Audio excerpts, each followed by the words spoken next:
Room 72. Good afternoon. We are really almost at the end of the book, so make sure you see previous recordings so that you get the full picture of what's going on. We're in chapter 48 right now. The warden tried to accuse Stanley and Zero of stealing the suitcase from her cabin until Zero miraculously was able to read the name on the suitcase, Stanley Yelnats. And so now the warden doesn't know what to do. Meanwhile, Stanley's attorney and the Attorney General of Texas are standing by to take Stanley home. Let's see what happens now. They slowly walked back to camp.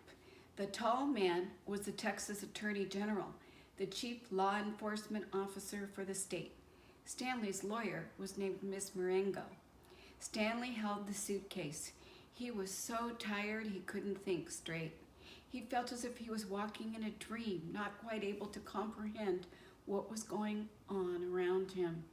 They stopped in front of the camp office. Mr. Sir went inside to get Stanley's belongings. The Attorney General told Mr. Pendanski to get the boys something to drink and eat. The warden seemed as dazed as Stanley. "You can't even read," she said to Zero. Zero said nothing. Miss Marengo put a hand on Stanley's shoulder and told him to hang in there. He would be seeing his parents soon. She was shorter than Stanley, but somehow gave the appearance of being tall. Mr. Pendanski returned with 2 cartons of orange juice and 2 bagels. Stanley drank the juice, but didn't feel like eating anything. "Wait!" the warden exclaimed. "I didn't say they stole the suitcase.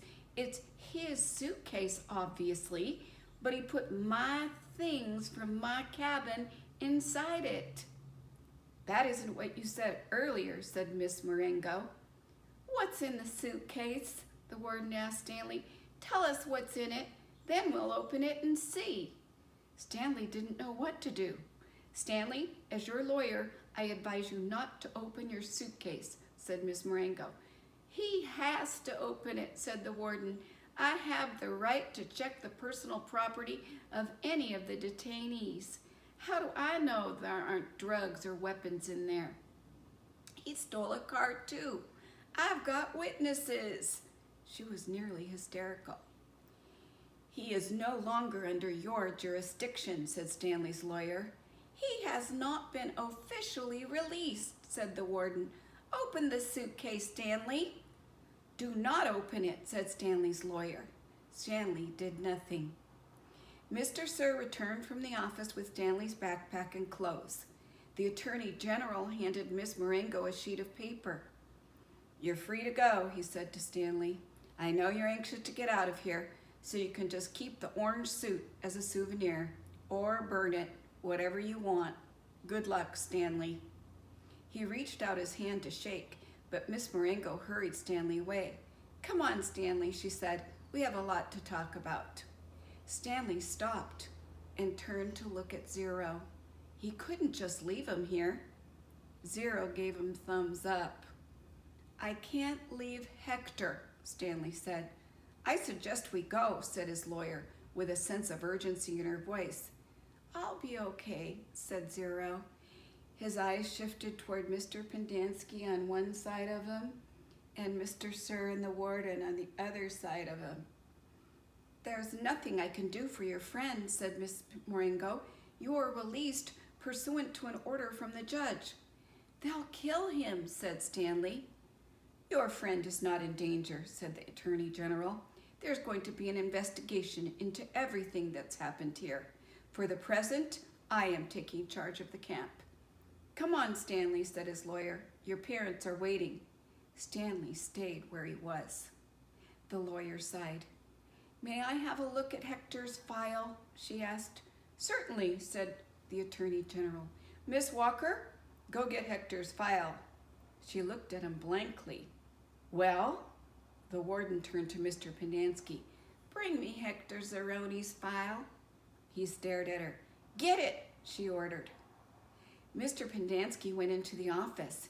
He returned a few minutes later. and announced the file was apparently misplaced. The Attorney General was outraged. "What kind of camp are you running here, Miss Walker?" The warden said nothing. She stared at the suitcase. The Attorney General assured Stanley's lawyer that he would get the records. "Excuse me while I call my office." He turned back to the warden. "I assume the phone works." He walked into the camp office, slamming the door behind him. A little while later, he reappeared and told the warden he wanted to talk to her. She cursed, then went inside. Stanley gave 0 thumbs up. "Caveman, is that you?" He turned to see Armpit and Squid coming out of the rec room. Squid shouted back into the rec room, "Caveman and Zero are out here." Soon all the boys from Group D had gathered around him and Zero. "Good to see you, man," Armpit said, shaking his hand. "We thought you were buzzard food." "Stanley is being released today," said Mr. Pendanski. "Way to go," said Magnet, hitting him on the shoulder. "And you didn't even have to step on a rattlesnake," said Squid.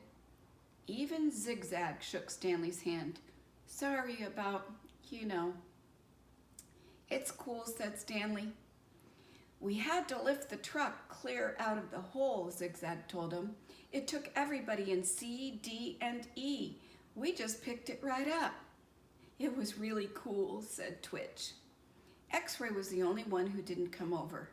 Stanley saw him hang back behind the others a moment, then returned to the rec room.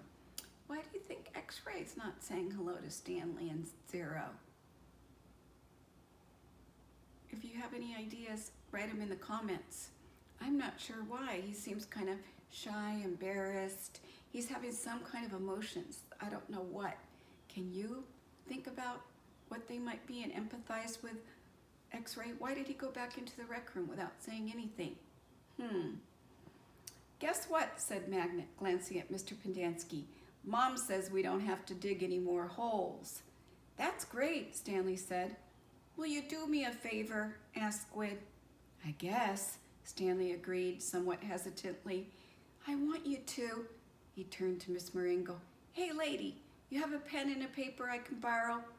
She gave it to him, and Squid wrote down a phone number, which he gave to Stanley. "Call my mom for me, okay? Tell her I said I was sorry. Tell her Alan said he was sorry." Stanley promised he would. "Now you be careful out in the real world," said Armpit. "Not everybody is as nice as us." Stanley smiled. The boys departed when the warden came out of the office. The Attorney General was right behind her. "My office is having some difficulty locating Hector Zeroni's records," the Attorney General said. "So you have no claim of authority over him?" asked Miss Marengo. "I didn't say that. He's in the computer. We just can't access his records. It's like they've fallen through a hole in cyberspace." "A hole in cyberspace," Miss Marengo repeated. "How interesting. When is his release date?" "I don't know." "How long has he been here?" "Like I said, we can't." "So what are you planning to do with him? Keep him confined indefinitely without justification while you go crawling through black holes in cyberspace?" The Attorney General stared at her. "He was obviously incarcerated for a reason." "Oh, and what reason was that?" The Attorney General said nothing. Stanley's lawyer took hold of Zero's hand. "Come on, Hector, you're coming with us."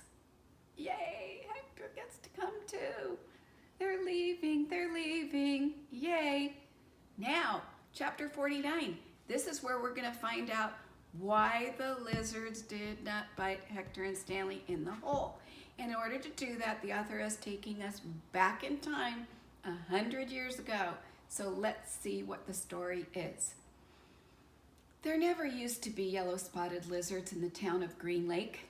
They didn't come to the area until after the lake dried up. But the townsfolk had heard about the red-eyed monsters living in the desert hills. One afternoon, Sam, the onion man, and his donkey, Mary Lou, were returning to his boat, which was anchored just a little offshore. It was late in November, and the peach trees had lost most of their leaves. "Sam," someone called. He turned around to see 3 men running after him, waving their hats. He waited. "Afternoon, Walter, Bo, Jesse," he greeted them as they walked up, catching their breath. "Glad we caught you," said Bo. "We're going rattlesnake hunting in the morning." "We want to get some of your lizard juice," said Walter. "I ain't a scared of no rattlesnake," said Jesse, "but I don't want to come across one of those red-eyed monsters. I seen one once, and that was enough. I knew about the red eyes, of course. I hadn't heard about the big black teeth." "It's the white tongues that get me," said Bo. Sam gave each man 2 bottles of pure onion juice. He told them to drink 1 bottle before going to bed that night, then a half a bottle in the morning, and then a half bottle around lunchtime. "You sure this stuff works?" asked Walter. "I tell you what," said Sam, "if it doesn't, you can come back next week and I'll give you your money back." Ha ha ha, do you get that? If it doesn't work, they can get their money back. Well, if it doesn't work, they'll be dead. So they can't get their money back. So it's a little joke. But Walter looked around unsure, like, as Bo and Jesse laughed. Then Sam laughed too. Even Mary Lou let out a rare hee-haw. "Just remember," Sam told the men before they left, "it's very important you drink a bottle tonight. You got to get it into your bloodstream. The lizards don't like onion blood." Da da da da da da. See, remember Stanley and Zero had eaten like 20 onions a day all the time they were on Big Thumb. So their blood was full of onion juice. And that's why the lizards didn't bite them. I never would have thought of that. And the author, Louis Sachar, is so smart and clever with that. So tomorrow we're going to end the book. So I want you to be sure to tune in tomorrow, and I will be posting that video. I also want to give a shout out to Areli and to Alan and to Jaden C. working on that extra math this week. Good job, guys. Hope to check my report and see more names on that and on my iReady report. Hopefully we'll have your iPads coming soon to be ready to be passed out. We're just waiting for the word from the district. Meanwhile, stay healthy, wash your hands, and I'll talk to you tomorrow. Miss you all.